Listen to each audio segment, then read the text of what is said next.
चलिएगा दोस्तों, तो अब हम स्टार्ट करेंगे the next revenue system that was known as the Ryotwari system. तो अब यहाँ पे फोकस किया जाएगा रैयतवाड़ी सिस्टम के ऊपर।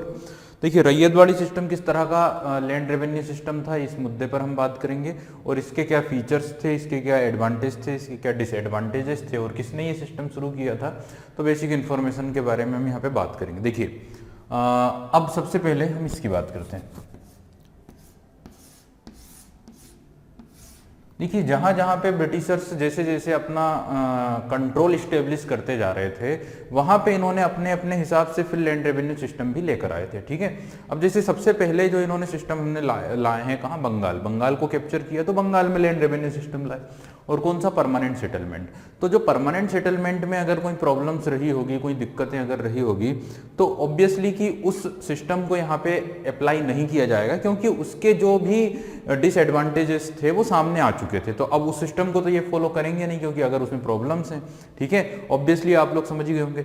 इसलिए यहाँ पे थोड़ा सा अलग सिस्टम लाया गया और जो बीच वाले जो मीडिएटर्स थे, ठीक है ना, उनको यहाँ पे पूरे गेम से बाहर कर दिया गया। इट मींस कि जमींदारों को यहाँ पे नहीं लाया गया है। अब टैक्स जो होगा, रेवेन्यू जो होगा, वो डायरेक्ट स्टेट यानी कि गवर्नमेंट कलेक्ट कर लेगी। किससे, फार्मर से। समझ में आ गई बात आप लोगों को।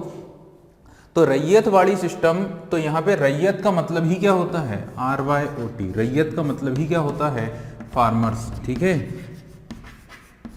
तो यहाँ पे फार्मर्स जो एक पर्टिकुलर लैंड एरिया को जोतते हैं या बोते हैं, और वहाँ पे जो भी उन्होंने फसल उगाई है, जो भी उन्होंने फसल पैदा की है, उसका जो भी रेवेन्यू, जो भी टैक्स लगाया गया है और उस टैक्स का जो भी रेवेन्यू कलेक्ट हुआ है, ये फार्मर्स डायरेक्ट किसे देंगे, ये डायरेक्ट देंगे स्टेट को।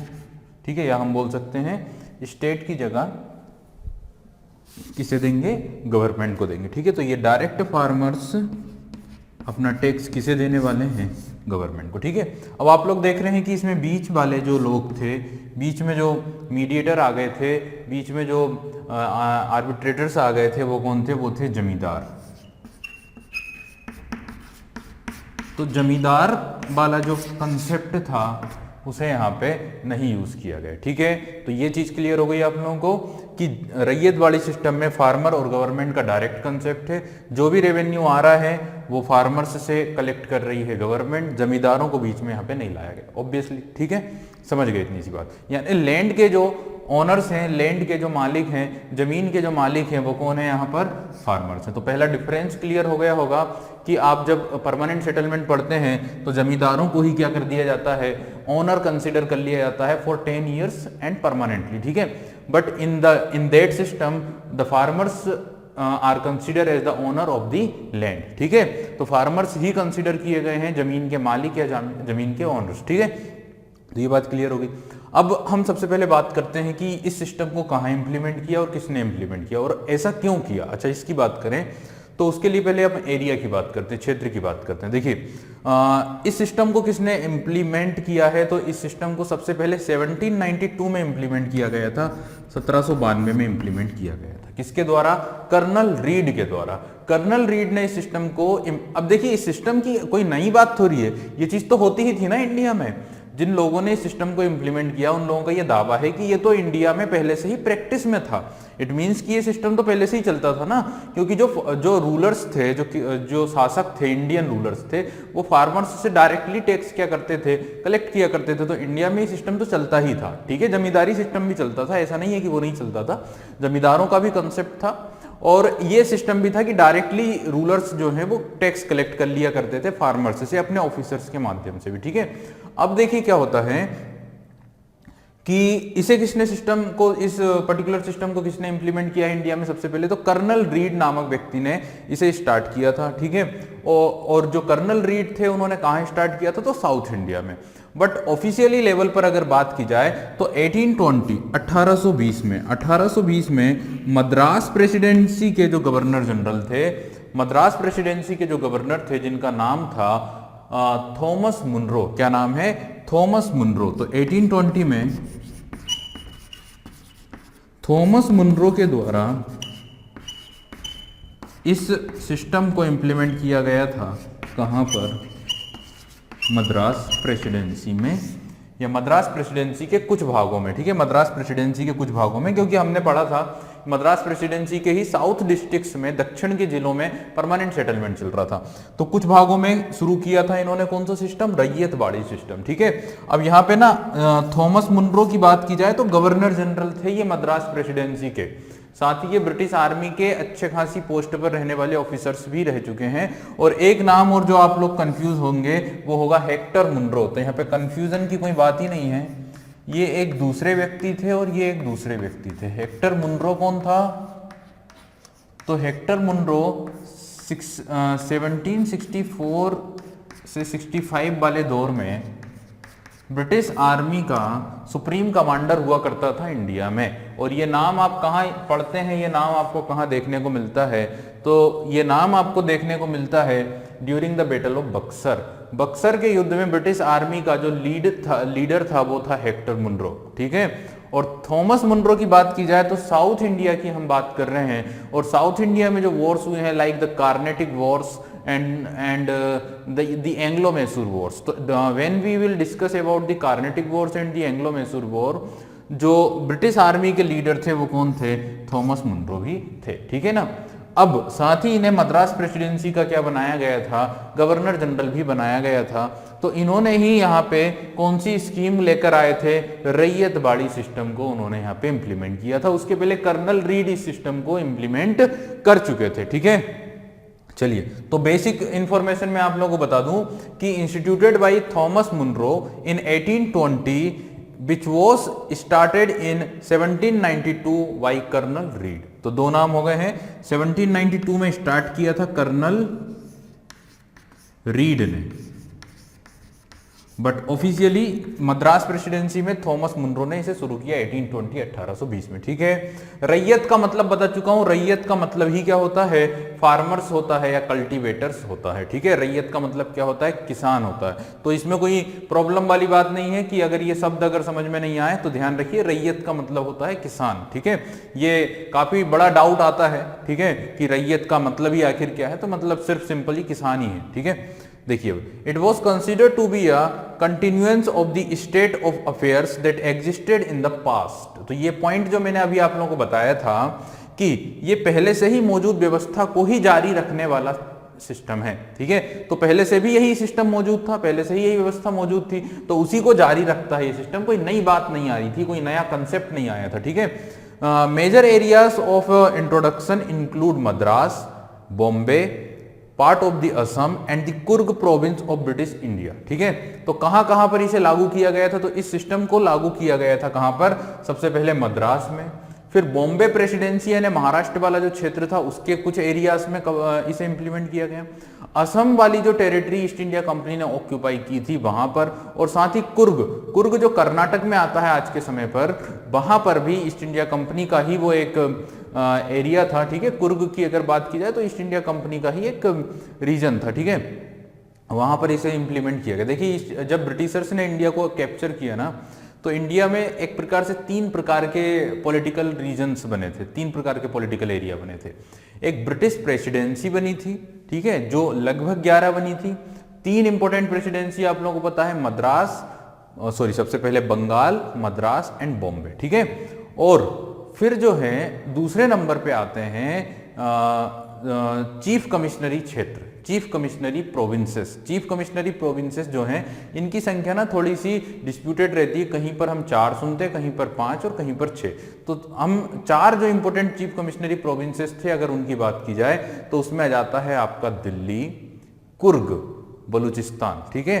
तो दिल्ली, कुर्ग, बलूचिस्तान और एक नाम आ जाता अजमेर। तो दिल्ली, कुर्ग, बलूचिस्तान और अजमेर जो थे वो चीफ कमिश्नरी रीजन थे। और तीसरे नंबर पे आती है प्रिंसली स्टेट्स यानी देसी रियासतें, जो लगभग 600 यानी 600 के लगभग जो थी वो प्रिंसली स्टेट्स थे। After independence in princely states में 552 जो थी वो इंडिया में शामिल हुए थे, और बाकी के जो 48 के लगभग थे वो हुए थे कहाँ, पाकिस्तान में। तो जो प्रिंसली स्टेट्स थे यानी देसी रियासतें, वहां पे ईस्ट इंडिया कंपनी या ब्रिटिश गवर्नमेंट की जो स्कीम्स थी, जो पॉलिसीज थी, वो इंप्लीमेंट नहीं होती थी। वहां पे सिर्फ एक ब्रिटिश रेसिडेंट होता था और इंडियन रूलर्स ही रूल करते थे। हालांकि ब्रिटिशर्स, ये जो इंडियन रूलर्स थे, ये पपेट रूलर्स थे, यानी कि उन्हीं की पॉलिसी को ये यहाँ पे रन कराते थे, ठीक है ना। तो ये चीज आप लोगों को क्लियर हुई होगी कि यहाँ पे जो ब्रिटिश एरिया था वहां पे इन्होंने इन पॉलिसीज को लागू किया था। कौन सी पॉलिसी को? रैयतवाड़ी सिस्टम को। ये पहले से ही पहले से ही जो व्यवस्था चल रही थी उसी को जारी रखने वाला एक सिस्टम था। और कहां कहां? तो मद्रास, बॉम्बे, असम और कुर्ग वाले एरिया में ये इंप्लीमेंट हुआ था। और अगर बात की जाए तो धीरे धीरे अगर हम बात करें, it was implemented in 51% of the British area. तो लगभग 51% ब्रिटिश एरिया पर, जो इंडिया में था, 51% ऑफ द ब्रिटिश एरिया, इस सिस्टम को ही क्या किया गया था? इम्प्लाई किया गया था, इस सिस्टम को ही अप्लाई किया गया था, ठीक है। इसी सिस्टम को लागू किया गया था लगभग 51% भारतीय area, British east India company के एरिया पर, ठीक है। अब हम इस बात पर गौर करते हैं, इस मुद्दे पर गौर करते हैं कि आखिर महालवाड़ी सिस्टम, रैयतवाड़ी सिस्टम को ही क्यों अप्लाई किया गया। अगर अच्छा खासा आपका पहले जो कलकत्ता या बंगाल में शुरू किया था, बंगाल बिहार में शुरू किया था, उत्तर भारत में चल रहा था स्थायी बंदोबस्त, तो उस स्थायी बंदोबस्त को यहाँ पर क्यों नहीं शुरू किया गया, अगर इस मुद्दे पर हम बात करते हैं, ठीक है। तो सबसे पहली बात, यहाँ पे इन लोगों ने ये अपनी एडवाइस दी, अपनी राय दी है। जो थॉमस मुनरो थे, कर्नल रीड थे, उनका ये मानना था कि साउथ इंडिया में ना, दक्षिण भारत में उतने बड़े बड़े जमींदार नहीं थे, उनके पास उतने फेमस जमींदार नहीं थे जिनके पास एक लार्ज एरिया ऑफ लैंड हो, जिनके पास एक बड़े क्षेत्र हो जमीनों के, ठीक है ना। तो सबसे बड़ी बात तो ये जो हम बात करते हैं किसकी, जमींदारों की, तो साउथ में उतने बड़े बड़े जमींदार नहीं थे, ठीक है। दूसरी बात कि उस स्थायी बंदोबस्त के कारण जो मालगुजारी थी वो कम हो गई थी, ठीक है। मालगुजारी यानी कि जो लैंड रेवेन्यू था, जो लैंड टैक्स था, वो कम हो गया था, किसका? ईस्ट इंडिया कंपनी का, ठीक है। क्योंकि उन्हें एक बड़ा पार्ट किसे दे देना पड़ता था, एक बड़ा हिस्सा उन्हें देना पड़ता था, किसे? जो जमींदार हुआ करते थे उन्हें, ठीक है। परमानेंट सेटलमेंट में एक बड़ा भाग जो था रेवेन्यू का, मालगुजारी का, वो किसे देना पड़ता था? जो जमींदार थे उनको देना पड़ता था, ठीक है। और वो फिक्स था, ठीक है। जो रेवेन्यू था वो फिक्स था। अब जो इनकम अगर ज्यादा आती थी तो उसमें ईस्ट इंडिया कंपनी या गवर्नमेंट अपना हिस्सा बढ़ा नहीं सकती थी। जो फिक्स कर दिया वही फिक्स रहता था। अगर ज्यादा रेवेन्यू भी आया तो इनकम किसकी ज्यादा होती थी? जमींदारों की। ईस्ट इंडिया कंपनी के रेवेन्यू पे तो कोई इंपैक्ट ही नहीं होता था ना। तो जो मालगुजारी थी वो कम हो गई थी, ईस्ट इंडिया कंपनी की जो रेवेन्यू था वो कम हो गया था due to the permanent settlement, ठीक है। ये एक इंपॉर्टेंट पॉइंट आप लोग समझ गए होंगे कि स्थायी बंदोबस्त क्यों नहीं शुरू किया, क्योंकि उसका एक बैड इंपैक्ट देखने को मिला, एक बुरा प्रभाव देखने को यह मिला कि ईआईसी का रेवेन्यू कम हो गया था। ईआईसी का जो रेवेन्यू था वो कम हो गया था और जो जमींदार थे वो लोग फल फूल रहे थे, उनको ज्यादा प्रॉफिट देखने को मिल रहा था। दूसरी बात, जो जमींदार थे ना वो मनमाने ढंग से व्यवहार कर रहे थे, किसके साथ? फार्मर्स के साथ। तो फार्मर्स की या किसानों की किसान जो थे वो पूरी तरह से किसकी दया पर आश्रित थे? जमींदारों की दया पर आश्रित थे, जो मनमाने ढंग से व्यवहार कर रहे थे और उनके साथ अत्याचार कर रहे थे, ठीक है। तो ये चीज देखने को मिल रही थी किसमें? स्थायी बंदोबस्त वाले सिस्टम में। इसीलिए यहाँ पे साउथ इंडिया में जब बात की गई लैंड रेवेन्यू सिस्टम की, तो यहाँ पे रैयत वाली सिस्टम को इंप्लीमेंट किया गया और यहाँ पे ना किसी प्रकार के जमींदार को बीच में नहीं लाया गया। यहाँ पे डायरेक्टली किससे टैक्स वसूला जा रहा है? रैयत से, यानी कि फार्मर्स से, ठीक है। और उसे एक लैंड ऑनर के रूप में कंसिडर किया गया है, मालिक के रूप में। लेकिन एक बात ध्यान रखिएगा कि जो टैक्स की रेट है ना, जो भी रेवेन्यू लगाया गया है वो अगर फार्मर नहीं देता है, ऐसा नहीं है कि इसमें बहुत ही सिंपल सी बात है, जो रेवेन्यू होगा अगर फार्मर नहीं देता है तो उसकी जमीनें बेच दी जाती थी। ईस्ट इंडिया कंपनी उनकी जमीनों को क्या कर देते थे? बेच देते थे, ठीक है। हालांकि अभी हम डिस्कस करेंगे कि जो भी फीचर्स हैं, जो भी पॉइंट्स हैं रिलेटेड टू द रैयत वाली सिस्टम, हम उसके बारे में बात करेंगे। तो सारे पॉइंट्स हम यहाँ पे डिस्कस कर लेंगे, ठीक है। चलिए, तो यहाँ पे मैंने आप लोगों को बताया कि रैयत वाली सिस्टम क्या था और रैयत वाली सिस्टम को ही क्यों अपनाया गया, परमानेंट सेटलमेंट को क्यों नहीं अपनाया, उसके क्या बैड इंपैक्ट हमें देखने को मिले। अब हम बात करेंगे कि क्या क्या प्रोविजंस रहे रैयत वाड़ी सिस्टम के, रैयत वाड़ी सिस्टम के क्या प्रावधान है, उनके बारे में हम बात करते हैं, ठीक है। अच्छा, ये बात समझिएगा कि किसानों को ना समझने में ज्यादा देर नहीं लगी। किसान लोग समझ गए कि पहले जहां पे कई सारे जमींदारों को हम टैक्स देते थे, उनकी जगह पर अब एक बड़ा सा दानव के रूप में एक जमींदार आ गया है, जो कौन है? जो कि है गवर्नमेंट, या फिर आप उसे बोल सकते हैं स्टेट। अब राज्य को आपको टैक्स देना है, ठीक है ना। अब अलग अलग जमींदार नहीं है, ढेरों जमींदार नहीं है, एकमात्र है और वो कौन है? स्टेट। और स्टेट ने ये जो सिस्टम लेकर आया है तो हमेशा तो टैक्स की रेट बढ़ती नहीं थी, है ना, ऐसा नहीं है कि हमेशा असेसमेंट कर रहे हैं टैक्स की रेट बढ़ा दे रहे हैं। तो लगभग 20-22 साल होने के बाद ये टैक्स की रेट को बढ़ा देते थे, ठीक है। रैयतवाड़ी सिस्टम में भी टैक्स की रेट लगभग 20-22 साल के बाद बढ़ा दी जाती थी। तो ये चीजें भी समझ गए थे किसान कि यहाँ पे अलग अलग जमींदार नहीं है, जमींदार के रूप में एक अकेला दानव के रूप में राज्य है, स्टेट है, उसे हमें रेवेन्यू को प्रोवाइड करना है, ठीक है। चलिए तो अब यहाँ पे डिस्कस करते हैं प्रोविजंस या फिर जो भी इंपॉर्टेंट पॉइंट्स है रिलेटेड टू रैयतवाड़ी सिस्टम। चलिएगा तो हम बात करेंगे provisions of Ryotwari system. Ryotwari system के कुछ इंपॉर्टेंट प्रोविजंस की अगर बात करें या कुछ इंपॉर्टेंट पॉइंट्स की अगर बात करें तो सबसे पहला पॉइंट ये आता है कि जो पीजेंट्स हैं या जो फार्मर्स हैं were the owners of their land, ठीक है। तो पीजेंट्स वर या फार्मर्स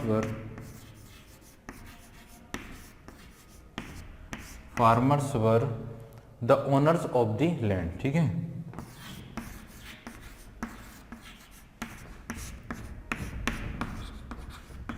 पहली चीज आप लोग ये समझ गए हैं, क्योंकि स्थायी बंदोबस्त में फार्मर्स नहीं थे ओनर्स, फार्मर्स सिर्फ एक क्या थे? टेनेंट्स थे। फार्मर्स सिर्फ और सिर्फ एक किराएदार के रूप में थे, बटाईदार के रूप में थे। यहाँ पे ओनर्स ही कौन है? फार्मर्स, ठीक है। सबसे बड़ा डिफरेंस ये है। तो दूसरा पॉइंट ये होगा कि peasants were directly responsible to give revenue if they are owner, then if farmers are owners, then यही क्या है? रिस्पॉन्सिबल हैं कि इन्हें ही डायरेक्टली रेवेन्यू क्या करना है? पे करना, ठीक है।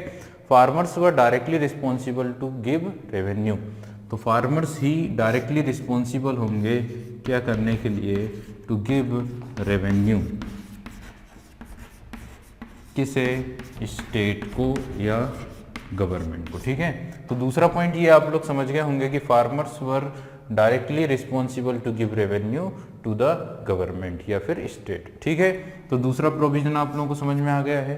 गवर्नमेंट और फार्मर्स दोनों के बीच में रिलेशनशिप है, आपको बीच में जमींदारों की जरूरत यहाँ पे नहीं पड़ रही, ठीक है। क्यों नहीं पड़ रही वो मैंने आप लोगों को बताया, क्योंकि एक तो बड़े बड़े जमींदार साउथ में थे नहीं, दूसरी बात की जमींदारी व्यवस्था जो थी या जो परमानेंट सेटलमेंट उसे ही जमींदारी सिस्टम कहते हैं, उसमें ना कुछ लूप होल्स थे, उसमें कुछ प्रॉब्लम्स हो रही थी और कुछ प्रॉब्लम्स या कुछ हानि हो रही थी, लॉस हो रहा था EIC को, ठीक है। अब देखिए तीसरा पॉइंट जो है वो ये है, the levy was not based on the actual revenues from the produce of the land, यानी जो टैक्स लगाया जा रहा था, जो रेवेन्यू लगाया जा रहा था, ठीक है, टैक्स के माध्यम से जो रेवेन्यू जनरेट किया जाना था वो एक्चुअल प्रोड्यूस पर आधारित नहीं था, ठीक है। जो आपका प्रोड्यूस किया गया है, उपज जो आई है उस पर बेस नहीं होगा, ठीक है। जो टैक्स है वो किस पर बेस होगा? वो होगा कंडीशन ऑफ द लैंड, यानी जमीन की क्या स्थिति है, सॉइल की क्या स्थिति है, ठीक है ना। तो जमीन की स्थिति पर आपका जो रेवेन्यू है वो निर्भर होने वाला था, ना कि आपका जो प्रोड्यूस हुआ है, जो उपज आई है उस पर, ठीक है। तो आपका कितना भी उपज आपकी आ जाए, ठीक है ना, यदि मान लो कि इस साल अगर उपज आई है 50 क्विंटल और अगले साल अगर 60 क्विंटल आई है, ठीक है, तो उस पर कोई बेस नहीं है, उस पर कोई आधारित नहीं है आपकी उपज कितनी भी हो, ठीक है। ये जो टोटली जो डिपेंड रहेगा वो रहेगा किस पर? आपके लैंड एरिया पर, ठीक है। तो लैंड एरिया कैसा है? अगर वो ज़्यादा उपजाऊ है तो वहाँ पे थोड़ी सी रेट ज़्यादा होगी, अगर वो कम उपजाऊ है तो वहाँ पे थोड़ी सी रेट कम होगी, ठीक है ना। तो आपकी जो रेट है ना वो फिक्स रहेगी और वो किस पर बेस रहेगी? वो रहेगी जमीन की उपजाऊपन पर, लैंड के फर्टिलिटी पर। तो लैंड एरिया पर बेस रहता है, बेस्ड है आपका टैक्स, ठीक है। अगर कहीं पर अच्छा क्षेत्र है तो वहाँ पे 60% रहेगा, अगर कहीं पर कम उपजाऊ है तो वहाँ पे 50% रहेगा, ठीक है। तो अगर आपकी 50 क्विंटल होता है तब भी आपको उतना ही देना होगा, 60 क्विंटल होता है तब भी उतना ही देना होगा, और 10 क्विंटल होता है तब भी उतना ही देना होगा, ठीक है ना। तो जो भी रेवेन्यू हुआ है उसका आपको कितना देना होगा? 40% या फिर 60%, वो डिपेंड करेगा कि आपकी जो जमीन है वो किस एरिया में है, ठीक है। ये चीज आप लोग समझ गए होंगे। देखिए तो क्या बोला मैंने? The levy was not based on actual revenues from the produce of the land, ठीक है। तो जो एक्चुअल रेवेन्यू जनरेट हुआ है प्रोड्यूस ऑफ द लैंड पर, उस पर बेस नहीं था, but instead on an estimate of the potential of the soil, ठीक है। ये किस पर आधारित था? ये किस पर बेस्ड था? तो एक एस्टिमेशन लगाया गया था, एक अनुमान लगाया गया था। किस पर आधारित था ये अनुमान?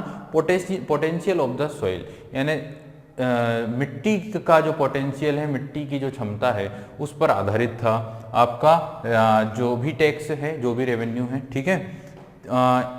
इन some cases more than 50% of the gross revenue was demanded.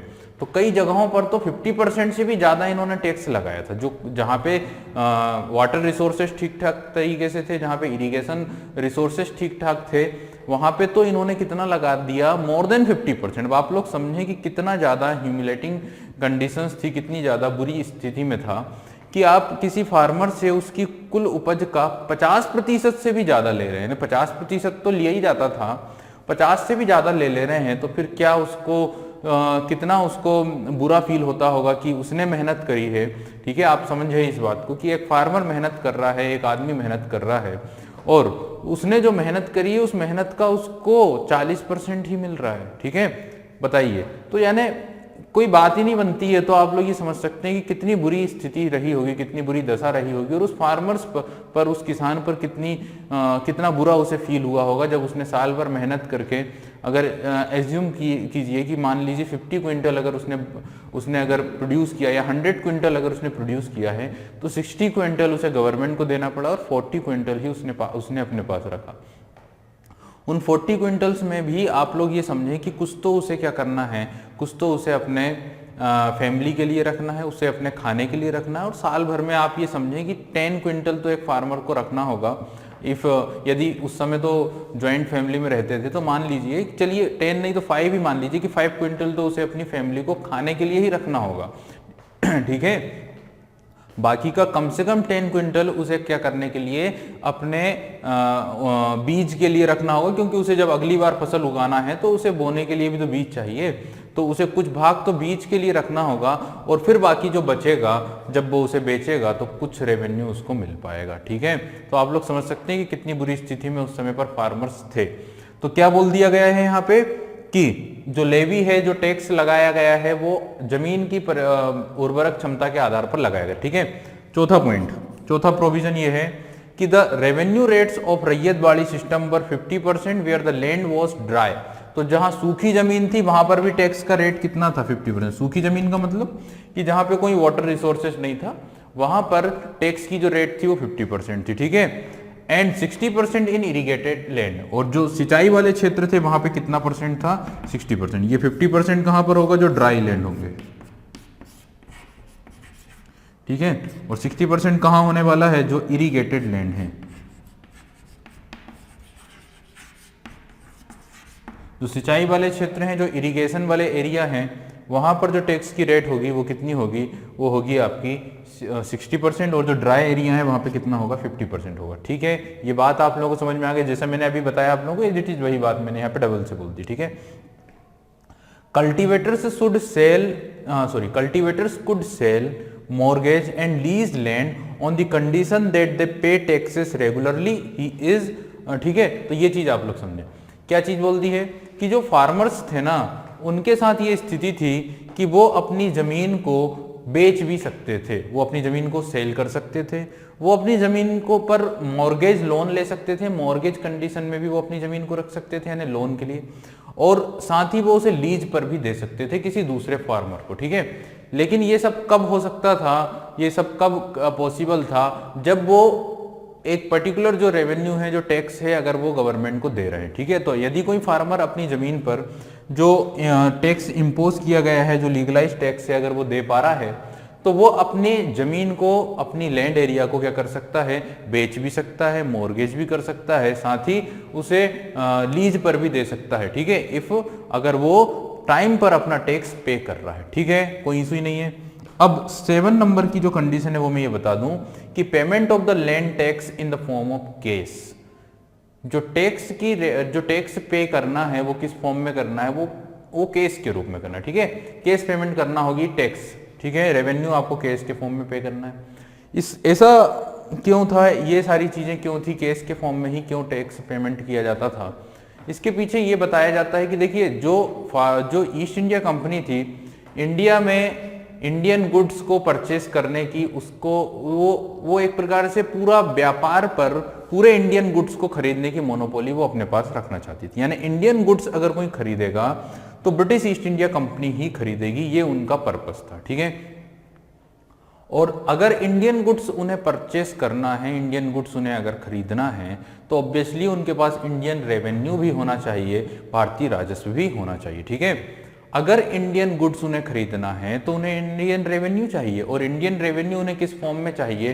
Cash के फॉर्म में चाहिए, उन्हें कैश पेमेंट के रूप में चाहिए। ठीक है, तो ये एक बड़ी प्रॉब्लम यहाँ पे जनरेट हुई इस सिस्टम में कि यहाँ पे ईस्ट इंडिया कंपनी क्या चाहती है कि कैश के फॉर्म में ही आप टैक्स देंगे, rather than in kind, was instituted in the late 18th century when the British East India Company wanted to establish an excessive monopoly in the market as buyer of Indian goods।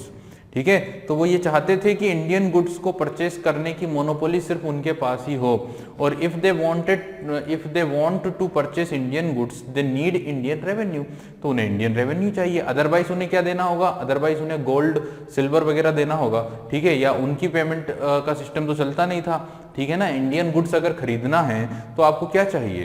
तो आप या तो सोना चांदी दीजिए, या फिर आप क्या करिए, जो इंडिया की करेंसी है वो दीजिए। ठीक है, तो यहाँ पे ना क्या था कि ये प्रॉब्लम थी कि वो इंडियन गुड्स पर मोनोपोली चाहते थे, इसलिए उन्हें इंडियन रेवेन्यू चाहिए, और इसलिए टैक्स बोला गया कि आप कैश के फॉर्म में ही पे करना। ठीक है, अब इससे क्या प्रॉब्लम आती है, इससे क्या दिक्कत यहाँ पे देखने को मिलती है कि जो in practice the requirement of cash payment was ruinous to the cultivators. इससे किसानों को काफी नुकसान हुआ, और किसानों का जो बिजनेस है, किसानों का जो भी कार्य है वो क्या हो गया है, एक प्रकार से बर्बादी की ओर जा रहा है। ठीक है, किसानों को काफी ज्यादा नुकसान झेलने को मिल रहा है क्योंकि उन्हें कैश के फॉर्म में पेमेंट करना पड़ रही थी। ठीक है, अब अगर उनके पास कैश नहीं होगा तो वो किसके पास जाएंगे? वो डिपेंड हो गए हैं किसके पास? मनी लेंडर्स यानी साहूकारों के पास। वो साहूकार से पेमेंट लेंगे।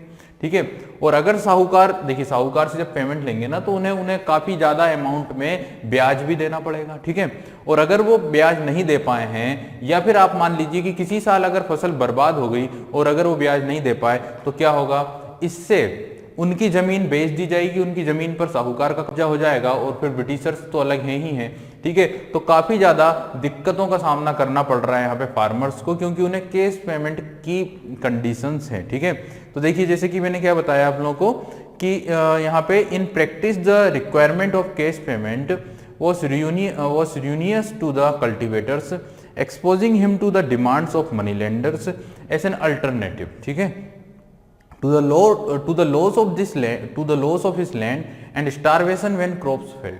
ठीक है, तो यहाँ पे ना इस चीज के कारण क्या हुआ, किसानों को अपनी जमीन से हाथ धोना पड़ा। और अगर मान लो कि एक तो क्या था कि अगर मान लो किसी साल अगर क्रॉप फेल हो गई, जब अच्छी पैदावार नहीं हुई, या बाढ़ वगैरह आ गया, या फिर सूखा पड़ गया, तो फिर भुखमरी भी देखने को वहां पे मिलती थी। ठीक है, तो ये सारे प्रोविजंस मैंने आप लोगों को बताए हैं, ये सारे पॉइंट्स मैंने बताए हैं, that was related to the Ryotwari system.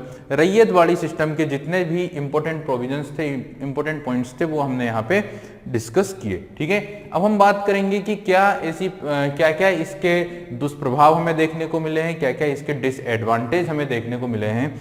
तो अब हम बात करेंगे disadvantages of the ryotwari system के डिसएडवांटेज। और ऑब्वियसली जब आपने ये सारे फीचर्स पढ़े हैं तो इन फीचर्स में आप लोगों को साफ साफ दिख गया है कि क्या डिसएडवांटेज थे। जैसे कि टैक्स की रेट काफी ज्यादा थी, कैश पेमेंट की कंडीशन थी, इससे फार्मर्स या खेती बर्बाद हुई। ठीक है ना, और ऑब्वियसली अगर आपको कैश पेमेंट करना है तो फिर फार्मर्स क्या करेंगे? तो फिर फार्मर्स ऐसी फसल उगाएंगे जो इजीली क्या की जा सके, बेची जा सके, और इजीली कैश उन्हें मिल सके। ठीक है ना, क्योंकि फिर वो ऐसे जो फूड क्रॉप्स है वो क्यों पैदा करेंगे? तो ये जो फूड क्रॉप्स है उसकी जो खेती है वो कम होती है। तो इस तरह से ना काफी ज्यादा इसके बैड इम्पैक्ट्स रहे हैं, बुरे प्रभाव रहे हैं, उनको अब हम डिस्कस करेंगे। ठीक है, चलिए अब हम फोकस करेंगे इस रैयतवाड़ी सिस्टम के क्या क्या फॉल्ट्स हैं, क्या क्या डिमेरिट्स हैं, और क्या डिसएडवांटेजेस हैं। ठीक है, तो जो डिसएडवांटेजेस हैं उनके ऊपर बात की जाएगी कि रैयतवाड़ी सिस्टम से क्या प्रॉब्लम्स हमें हुई थी। तो सबसे पहली ही बात अगर की जाए, सबसे पहला ही पॉइंट अगर देखा जाए the enhancement of inland revenue, ठीक है, the enhancement of inland revenue was to be done at the will of the government.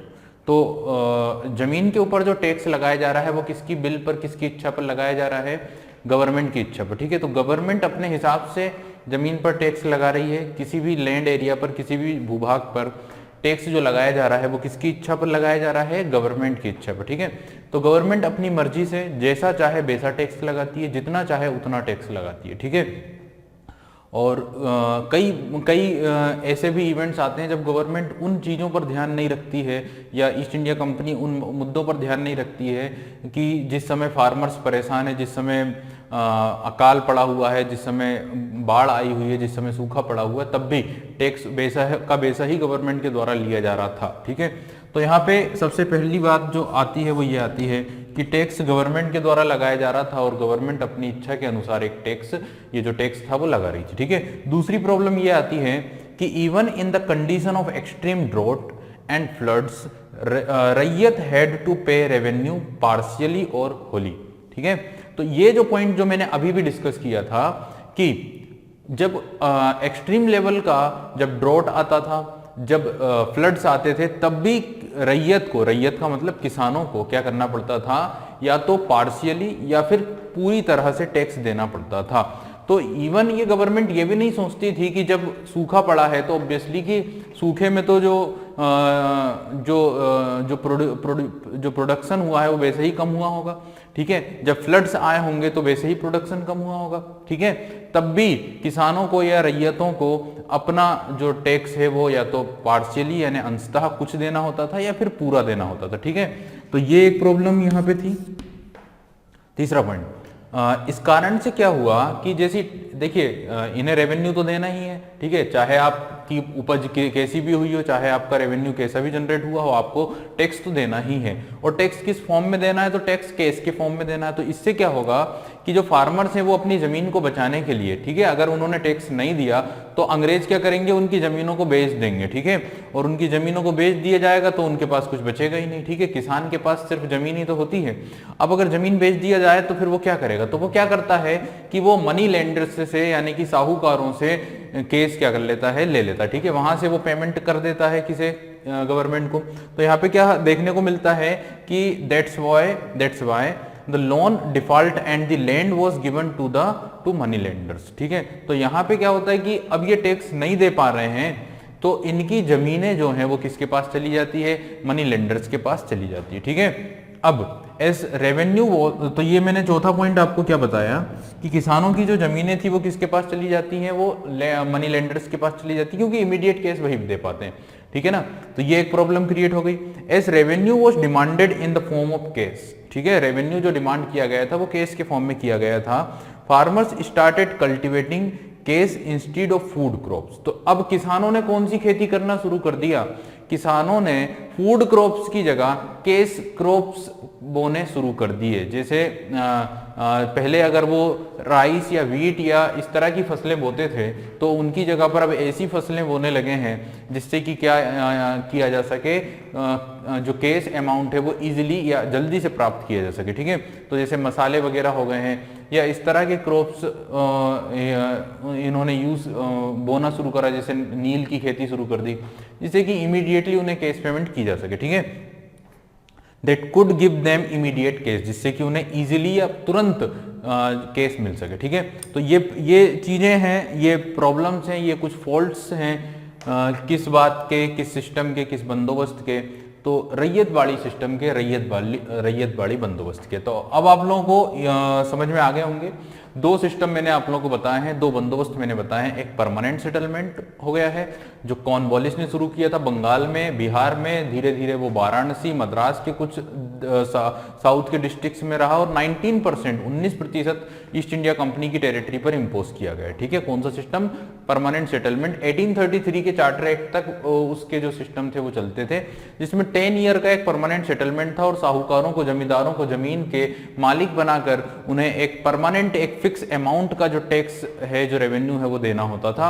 ठीक है। और अगर हम बात करें दूसरे नंबर पे तो रैयतवाड़ी सिस्टम के बारे में हमने बात की है, जो 1820 में थॉमस मुनरो के द्वारा मद्रास में शुरू किया जाता है और धीरे धीरे मुंबई प्रेसिडेंसी या बॉम्बे प्रेसिडेंसी वाले एरिया में भी इम्पोज होता है और लगभग 51% जो EIC की टेरिटरी थी उस पर इम्पोज होता है ये सिस्टम, जिसे हम बोलते हैं रैयतवाड़ी। इसमें क्या था कि इसमें फार्मर्स को ही ओनर माना जाता है और डायरेक्टली जो रेवेन्यू है या जो टैक्स है वो वसूला जाता है फार्मर से, ठीक है। तो साहूकारों को यहाँ पे जगह नहीं दी गई है, डायरेक्टली रिलेशनशिप स्टेब्लिश है स्टेट और फार्मर्स के बीच में, ठीक है।